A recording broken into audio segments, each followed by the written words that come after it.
తెలుగుదేశం శాసనసభ్యులందరం కూడా 5 నిమిషాలు తక్కువ 9కి వచ్చి సభలు 9 గంటలు జరపాలని చెప్పి నోటీస్ ఇచ్చారు కాబట్టి మేము 5 నిమిషాలు తక్కువ 9కే వచ్చాం.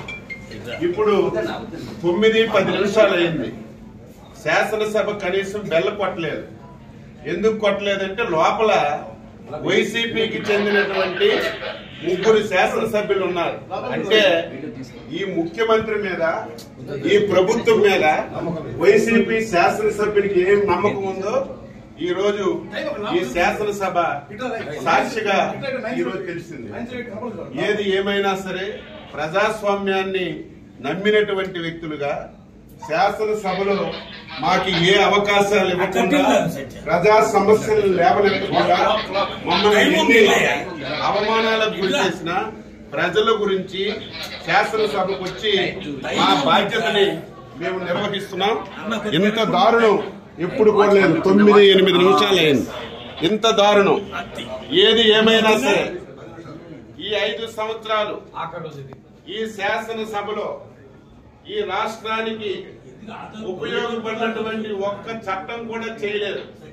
ఈ శాసనసభలో ఏ చట్టం చేసినా సరే ఈ రాష్ట్ర వినాశనానికి దారితీసిన చట్టాలే చేశారు. అందుకే ఈరోజు ఈ విషయాలన్నీ ప్రజలకు తెలియజేస్తున్నాం. దయ ఉంచి ప్రజలారా ప్రతి ఒక్కరు ఆలోచించండి. శాసనసభ అంటే ఈ రాష్ట్రానికి ఒక దేవాలయం.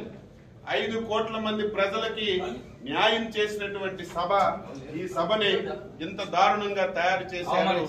ఈ రోజు జగన్మోహన్ రెడ్డి ముఖం చూడాలన్నా, శాసనసభకు రావాలన్నా నీ శాసనసభ్యులే ఈ రోజు రావడం లేదంటే ఇప్పటికైనా సిగ్గు తెచ్చుకోమని చెప్పి ఈ సందర్భంగా కోరుతున్నాం. 10 నిమిషాలు అయింది. మేము ప్రజాస్వామ్యాన్ని నమ్మిన వాళ్ళగా శాసనసభని గౌరవించాలని 5 నిమిషాల తక్కువ 9కి వస్తే నీ అధికార పార్టీ సభ్యులు ఒక్కరు కూడా రాలేదంటే బుద్ధి తెచ్చుకో జగన్మోహన్ రెడ్డి అని చెప్పి